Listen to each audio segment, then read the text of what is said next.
This is section 5-6, graphing inequalities in two variables. Now, first we've got to define inequality. We remember that an equation is something that looks like this. 3x plus 2 equals 5.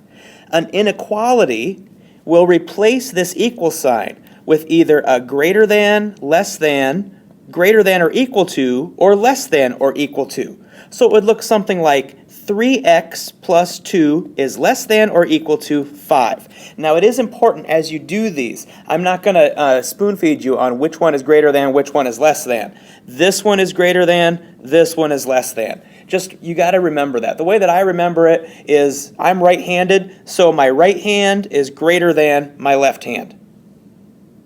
So when we're graphing inequalities, inequalities on a number line. When you only have one variable, you use a number line. But when you have two variables, we're actually going to be graphing them with a line, and we're going to be shading in everything to one side or the other of that line. So there's a few steps you have to go through. Our first step is to graph the boundary line. This is just like graphing any other line, except there's one thing that's going to be a little bit different. We use a solid line when the inequality contains greater than or equal, or less than or equal. Whenever we have the equal sign, we use the solid line. The reason for that is because if it's equal, then that means the answer could be on that line. We use a dashed line. Dashed line looks like this. Don't. That's a really bad dashed line, but you see what I'm talking about.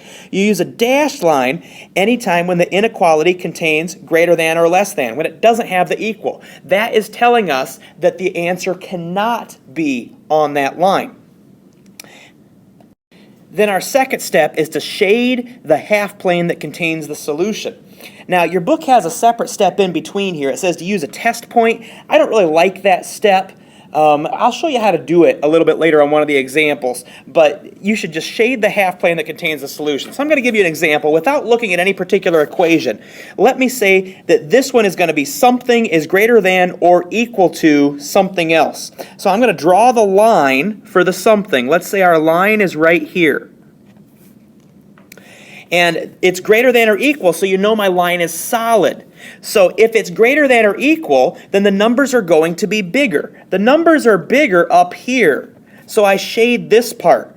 The numbers are smaller down here. I don't shade that part. I shade the part that I shaded in black. I mean, it's pretty obvious that if it's greater than, it's going to be above the line. If it's less than, it's going to be below the line.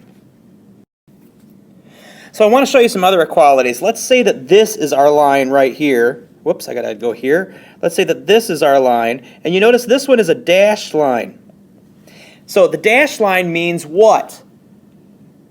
The dashed line means that it's greater than or less than. There's no equal to in there. So that means the answer cannot be on the line. So if we want to show an answer that is greater than this line, we shade up here. If we want to show an answer that is less than this line, we shade down here. See, it really doesn't matter.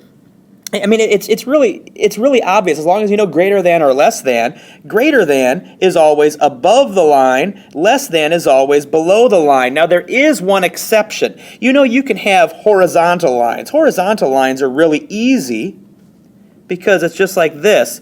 And it makes it really obvious what the greater than or less than is. But you can also have vertical lines. Now this line is like x equals 1, 2, 3, 4, 5. X equals 5 is this line right here. So the problem with x equals 5, which side is bigger and which side is smaller? You don't have an upper and lower. Well, obviously, the bigger numbers are to the right. The bigger numbers are over here to the right because it gets bigger x values. So this would be x is greater than 5. Or if we go over here, this is x is less than 5. And that's all there is to it. If it's greater, then you shade up. If it's less, you shade down. If it's x equals something, if it's a vertical line, then it's just the left or the right instead. That's really all there is to it. It's not that difficult. So here's our first example. This is on page 317 of your book. This is graph 3x minus y is less than 2. So first, we need to get in slope-intercept form. This is just like we were doing before. So 3x minus y is equal to 2. So I've got 3x minus y is less than 2. So I'm just going to use the less than sign instead of the equal to sign. So I'm going to subtract 3x from both sides to get negative y is less than negative 3x plus 2. Now, there is one strange thing with inequalities. You may remember this, you may not. Here we need to multiply by negative 1 because I don't care what negative y is. I care what y is. When I multiply by negative 1, negative 1 times negative y is y. Now I have to flip the sign. Anytime you multiply by negative 1 with an inequality, you have to change the sign. If it's less than, you change it to greater than. That's a weird thing with inequalities. The reason is, well, I mean, stick some numbers in there, and you'll see why the reason is. I'm not going to explain it right now. Stick some numbers in, and you'll see why that reason is. So then negative 3x times negative 1 is 3x.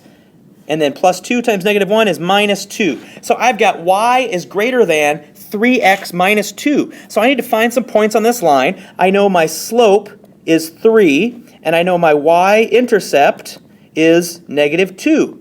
Can I do that? Can I just take it even though it's an inequality? Absolutely. You still look for the same line even though it's an inequality. So my y-intercept is negative 2, so I'm going to go right here, and it might be a little bit small for this, so bear with me a little bit. I'm not going to be exactly on the lines, but understand that's where I am. So I'm graphing 0, negative 2.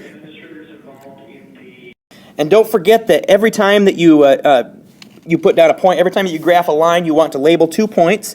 And then my slope is 3, so that's 3 over 1, rise over run. So I'm going to rise 3 and go over 1. So I'm going to go right there, and this point is 1, 1.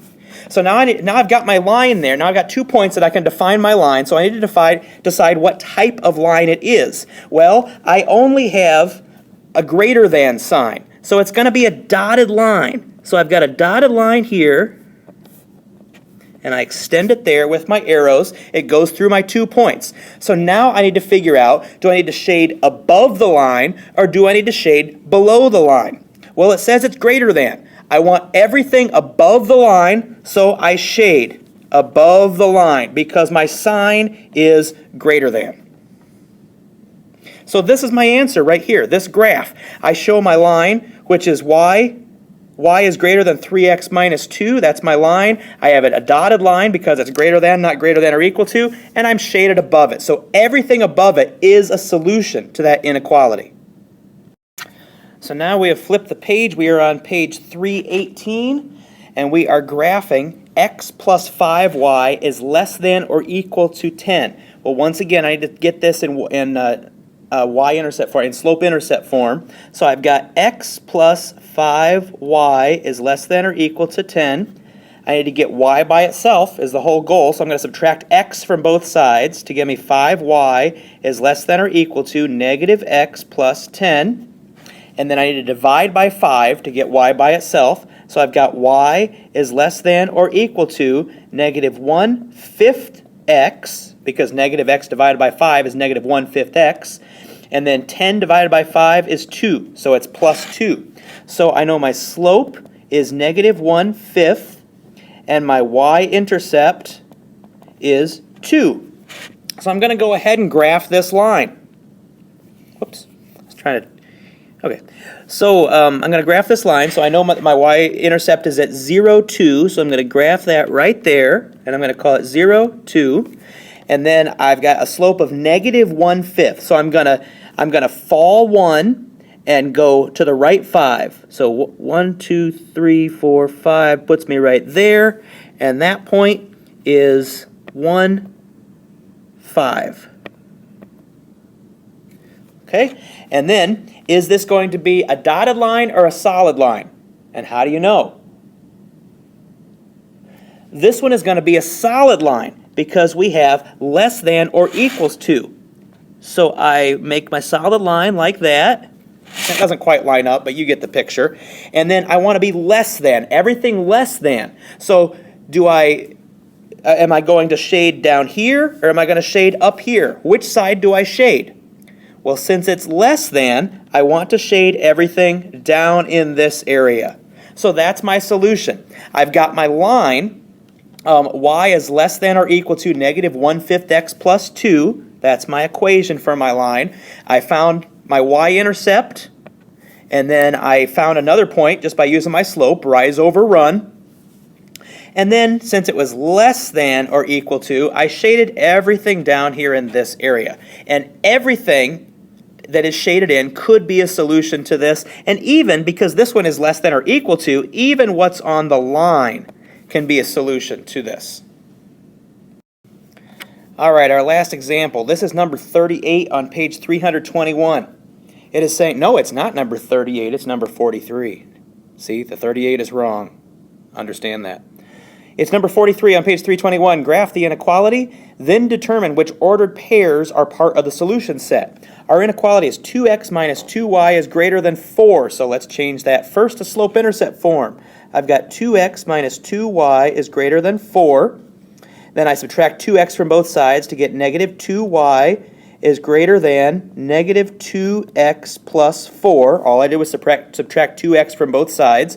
Now, I don't care what negative 2y is, I care what y is, so I multiply by negative 1. So I get 2y. Remember, when you multiply by a negative, you flip the sign. Every time you whether it's multiplied by negative 1, negative 3,000, whatever it is, every time you multiply by a negative, you flip the sign. So I go to less than 2x minus 4. I multiply by negative 1 all through that. Now I need to divide by 2 to get rid of the 2 in front of the y. 2y divided by 2 is y, is less than 2x divided by 2 is x, minus 4 divided by 2 is 2. So y is less than x minus 2. So here, I know my m is 1, because there's no number in front of the x, and my y-intercept is negative 2. So I am going to intercept the y-axis at negative 2. So there we go. I've got a point at 0, negative 2. And since my slope is 1, I rise 1 and run 1. And I've got a point right there, which is at 1, negative 1. And now I need to decide if I need a dotted line or a solid line. Well, this one does not have an equal to on it. Oh, and you know what? I screwed up. It should have an equal to. It should be greater than or equal to. So here it should be greater than or equal to, greater than or equal to, less than or equal to, less than or equal to. So because this sign that I came up with when I graphed the line is sign is less than or equal to, and please understand that I just made a mistake in putting this on here. The original problem is supposed to be greater than or equal to. I didn't just change that off the top of my head. So I'm going to graph that as a solid line, because when it can be equal to, that means the answer can be on the line. And then it's less than or equal to. So do I want to graph up here, or do I want to shade up here, or do I want to shade down here when it's less than? When it's less than, I want to shade down here. So now what I want to do, now that I know where all my solutions are, I need to check these points. And this is where in the book where it tells you to check specific points, this is how you check points. I need to check points to see if they're in my solution. I know my solution. Whoa, what happened?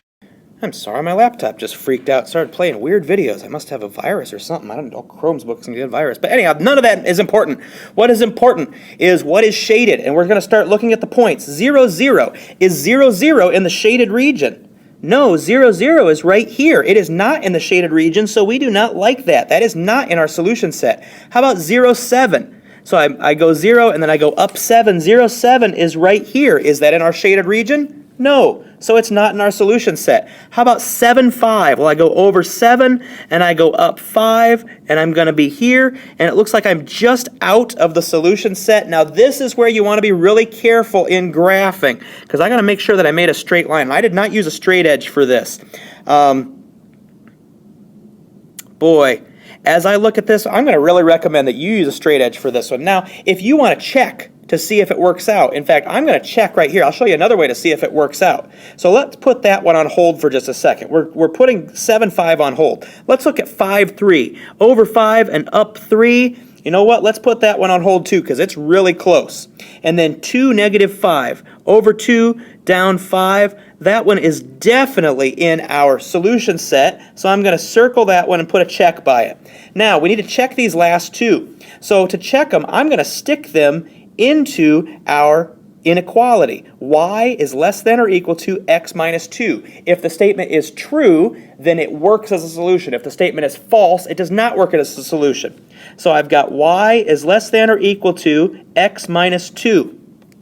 Then I put in 7, 5. So the y is 5, less than or equal to, the x is 7 minus 2.